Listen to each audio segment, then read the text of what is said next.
Good morning, children. How are you all? Welcome back to the class. This class we are going to see square root of polynomials. Very easy topic.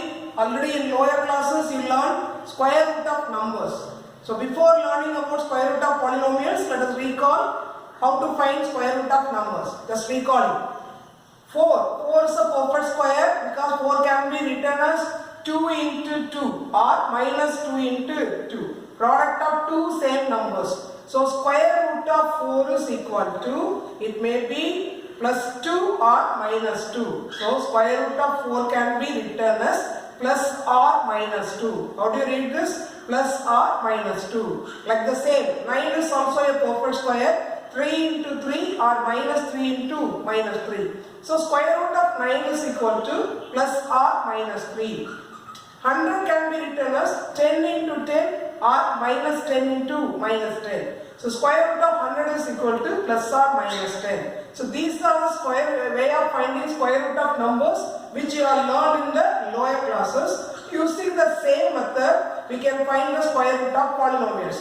Let us start with the simple monomials. How to get the square root of 4a square? Square root of 4 is, you know that, plus or minus 2. A square is also a perfect square, which is a into a. So when you are taking out the square root, a square will come as a. So this can be written as plus or minus 2a. But in 10th standard, we will write it as 2 of modulus of a. Two lines are enclosing this a. The two lines are known by the name modulus. So square root of 4a square is equal to 2 modulus of a. Like that, square root of 16b to the power 4. Normally, when the variables are perfect square, their powers are even numbers. So square root of 16b to the power 4 is 16. So square root of 16 is 4. And b to the power 4, its square root is b square.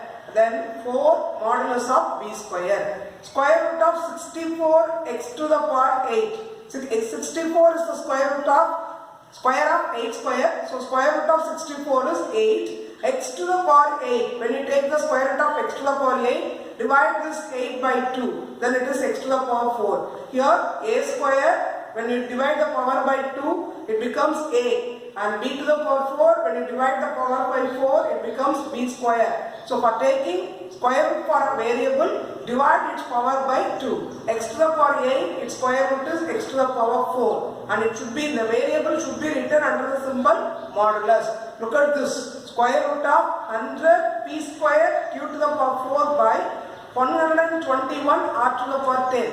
So 100 is the 100 square root is 10. 121 square root is 11 because 11 levels are 121, and p square, its square root is p, and q to the power 4, its square root is q square, r to the power 10, its square root is r to the power 5. So square root of 100 p square q to the power 4 by 121 r to the power 10 can be written as 10 by 11 of modulus of p q square r to the power 5. And 10 and 11, if it is possible to simplify them, we can simplify them also. So this is the way of taking square root of the monomials. So let us enter into how to get the square root of polynomials. Let us see square root by factorization method first. One more method is there that we will learn in the next class. Now we are going to learn square root by factorization method. Look at example 3.19 first sum. Square root of 256 x minus a the whole power 8, x minus b the whole power 4, x minus c the whole power 16, x minus d the whole power 20. Look at these, these are all same term because all are separated by multiplication symbol in between. So this is a single term, and these are all perfect squares also. 256 is the square of 16. 256 is the square of 16. 16 are 256. And this is a perfect square. How we can say these terms are all perfect squares? Because look at their powers. All are having even powers. If the powers are even, surely the terms are the perfect square terms. So 16, then modulus of x minus a the whole power 8. When you take the square root of this, it becomes x minus a the whole power 4. X minus b the whole power 4. When you take square root of this, it becomes x minus b the whole square. x minus c the whole power 16, when you take the square root of that, x minus c the whole power 8, and x minus d the whole power 20, when you take the square root of that, that is x minus d the whole power 10. Then complete the modulus. So the answer for this is 16 modulus of x minus a the whole power 4, x minus b the whole square, x minus c the whole power 8, x minus d the whole power 10 modulus. Okay. Next look at this sum. This is also a simple sum. Square root of 144, a to the power 8, b to the power 12, c to the power 16 by 81, f to the power 12, g to the power 4, h to the power 14. First take the square root of 14, 144 and 81. That is 144 is the square of 12. 12 12s are 144. So this will come as 12. And 81 is equal to 9 into 9. So the square root of 81 is 9. Let them write before the modulus. Then start the modulus. 8 to the power 8, the square root is 8 to the power 4. B to the power 12, the square root is b to the power 6. C to the power 16, the square root is c to the power 8. And f to the power 12, square root is f to the power 6. G to the power 4, square root is g square. And h to the power 14, the square root is h to the power 7. So 12 and 9 can be simplified. 4 3s are 3 3s are. Simplify them and write it down. This is the perfect square root of the given expression. Hope that you understand this. Let us enter the next example. Look at the next example. Example 3.20. Square root of 16x square plus 9y square minus 24xy plus 24x minus 18y plus 9. How many terms are here? All are separated by plus and minus. So each and every one are separate terms. 1, 2, 3, 4, 5, 6 terms are here. When you see a polynomial like this with 6 terms and 3 perfect squares, what are the perfect squares here? 16x square is a perfect square, 9y square is a perfect square, and the last term 9 is also a perfect square. So 6 terms are given. Among these 6 terms, 3 are perfect square. Surely this polynomial is of the form a plus b plus c the whole square. That is, just recall it, a square plus b square plus c square plus 2ab plus 2bc plus 2ca is equal to a plus b plus c the whole square. Let us check it out whether it is in the form a square plus b square plus c square plus 2ab plus 2bc plus 2ca. Expand this all. Okay, 16x square. This can be written as 4x the whole square. 3y square, this can be written as 3y the whole square. 9y square, this can be written as 3y the whole square. Then I have taken a square is there, b square is there. So next we have to bring the c square. So I have taken 9 here. 9 can be written as 3 square. A square plus b square plus c square are over. Then look at the next term. This is xy term. What is x term here? 4x. What is y term here? 3y. Either this is of the form 2ab. Split it as 2 into, in the place of a you write 4x, in the place of b you write 3y. Let us multiply them. What do you get? 2 4s are 8, 8 3s are 24xy. So this is correct. This can be written as minus 2 of 4x into 3y. Next, take the next term, 24x. Split it as 2 into 4x into 3. 2 into c into a. That is 2 into 4x into 3. 2 4s are 8, 8 3s are 24, 24x. So this can be split like this and split this minus 18y. 2 into 3y into 3. 2 3s are 6, 6 3s are 18y. So all these terms can be written in the form a square plus b square plus c square plus 2ab plus 2bc plus 2ca. But there are two negative signs are here. Minus 2 into 4x into 3y minus 2 into 3y into 3. In these both the terms, what is the common term? Y is a common term. Look at this. We expanded all these 6 terms in this form and we have to note it as whether all are in plus. No, 2 terms are in minus. So when the 2 terms are in minus, what is the common variable there? Y is a common variable there in the negative terms. Look at this, 2 into 4x into 3y. Here 2 into 3y into 3y. So y is the common term in the negative signs. So y should be in negative. Y should be in negative. So this could be written as 4x minus 3y plus 3 the whole square. Do you understand why I have written minus 3y? Among these 6 terms, 2 terms are in negative. In these 2 negative terms, what is the common variable? Y is the common variable. So we have to decide that y should be in negative. So this can be written as 4x minus 3y plus 3 the whole square. So the given expression can be brought as the perfect square as 4x minus 3y the whole square. So square root of this is, remove the square, write the remaining terms inside modulus. So answer is modulus of 4x minus 3y plus 3. Look at the second subdivision of example 3.20. Square root of 6x square plus x minus 1 into 3x square plus 2x minus 1 into 2x square plus 3x plus 1. All these are quadratic polynomials. So what you have to do first, factorize them.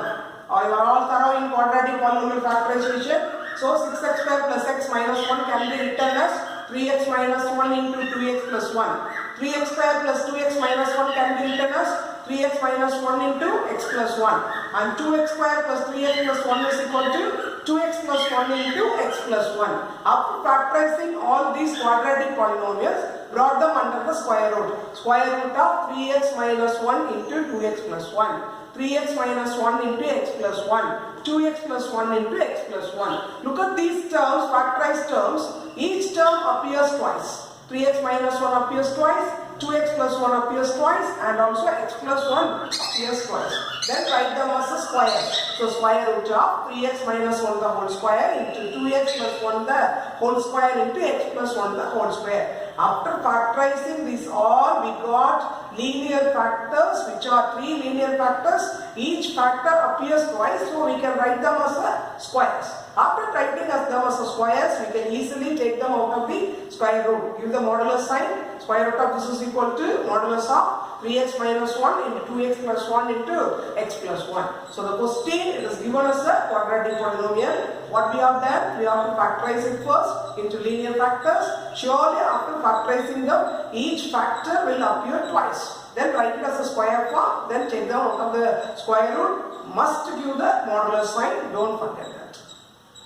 3.20, third sum. Square root of 3 terms are given inside. Root 15x square plus root 3 plus root 10 of x plus root 2. And the next term is root 5x square plus 2 root 5 plus 1x plus 2. And next one is root 3x square plus root 2 plus 2 root 3 of x plus 2 root 2. Don't confuse that, very easy to factorize it. It's a different method of factorizing. Take each term. First take root 15x square plus root 3 plus root 10 of x plus root 2. Expand this. This x term can be expanded as root 3 into x plus root 10 into x. When you expand it, it will become 4 terms. Root 15x square plus root 3x plus root 10x plus root 2. Now, which are in 3 terms, now expanded that into 4 terms. After expanding them into 4 terms, take the first 2 terms and what should be taken as common, take that as. In root 15x square and root 3x, 15 is divisible by 3. So root 3x can be taken as common in the first 2 terms. So take root 3x as common in the first 2 terms. After taking that, this root 15x square becomes root 5x. Multiply root 3x into root 5x, it is equal to root 15x square. And in the root 3x, we have taken root 3x as common, so that becomes 1. So after expanding these into 4 terms, grouping the first 2 terms, what should be taken as common, take it out. In the first 2 terms of this expression, we can take root 3x as common. After taking root 3x as common, it becomes root 5x plus 1. And as third and fourth term, we can take root 2 as common. When you divide root 10 by root 2, it becomes root 5. And it should be written there. Then root 2 divided by root 2 is equal to 1. So after we are grouping like this and taking some terms as common, the term which comes inside the bracket should be same. Look at the first bracket. What is that? Root 5x plus 1. Look at the second bracket. There also root 5x plus 1. So now we have to write it as, join this root 3x plus root 2. Root 3x plus root 2 into, among these two brackets, one should be taken. Root 5x plus 1. You understand this? So by multiplying these three terms, we can get the four terms. After getting the four terms, listen carefully, group the terms. First two terms, what should be taken as common? Then next two terms, what should be taken as common? After taking a term as common, the remaining term which comes inside the bracket should be same. That is important. Then the bracket term should be written once and the common term should be joined and written as one factor. So this is factorized as root 3x plus 2 into root 5x plus 1. Next, look at the second one, root 5x square plus 2 root 5 plus 1 of x plus 2. Here also three terms are there. Multiply these two numbers by x. Then it becomes root 5x square plus 2 root 5x plus 1 into x is x plus 2. After taking into four terms, take the first two terms, root 5x square plus 2 root 5x. What should be taken as common? Root 5x can be taken as common. After taking that as common, it becomes x and root 2 root 5x becomes 2. So this is root 5x of x plus 2. Then in x plus 2, we can take 1 as common because not more than that should be taken as common. In x and 2, we have taken 1 as common. After taking 1 as common, this term becomes x plus 2. Look at the terms in the bracket, x plus 2, x plus 2. So that should be taken once and the common terms what should be taken should be joined and written as root 5x plus 1 into x plus 2. So this term can be factorized as root 5x plus 1 into x plus 2. And look at this term. Root 3x square plus root 2 plus 2 root 3 of x plus 2 root 2. Here also multiply these two numbers by x. When you multiply this becomes root 3x square plus root 2 into x is root 2x, 2 root 3 into x is 2 root 3x plus 2 root 2. Then the first two terms, what should be taken as common? Only x can be taken as common. When you take x as common, the first two terms, it becomes root 3x plus 2. And the second, third and fourth term, we can take 2 as common. When you take 2 as common, this also becomes root 3x plus root 2. So now the terms which are in the brackets are same. After that, we have to join these two terms, x plus 2 into root 3x plus 2. So now all these three terms are factorized into linear factors. Then we have to take them into the square root. Surely when we change them into the linear factors, each linear factor will appear twice. Look at this, root 5x plus 1 is here and also here. And root 3x plus root 2 is here and also here. X plus 2 is here and also here. So each linear factor appears twice, so we can easily take the square root. After splitting into linear factors, write the linear factors into the square root. Root 3x plus 2 root 2, root 5x plus 1, root 5x plus 1, x plus 2, x plus 2 and root 3x plus root 2. Look at each linear factor appears twice. Root 3x plus root 2 appears twice, root 5x plus 1 appears twice and x plus 2 also appears twice. So brought them as squares. Root 3x plus root 2 the whole square, root 5x plus 1 the whole square, x plus 2 the whole square. So we can easily take it out of the square root. When you take it out of the square root, use the modulus sign. Root 3x plus root 2 into root 5x plus 1 into x plus 2 is the answer. So children, hope that you understand how to find the square root of polynomials by factorization method. First of all, if it is a monomial, directly we can take the square root. Suppose if it is a quadratic polynomial, we have to factorize them into linear factors. When you factorize them into linear factors, surely each linear factor will appear twice. And that can be written as in the form of a square. When you write them in the form of a square, we can easily take it out of the root. And finally, when we are writing the answer, what should we keep in mind? Modulus sign should be kept in the mind. If you don't write the modulus sign, the answer will be wrong. Okay? So homework, very easy. So I have given some more sums. Exercise 3.7. First sum, it consists of 3 subdivisions. Do that. And second one, it consists of 5 subdivisions, but I have given only 3. Do that. Any doubts, I will explain that in the next class. Thank you, children.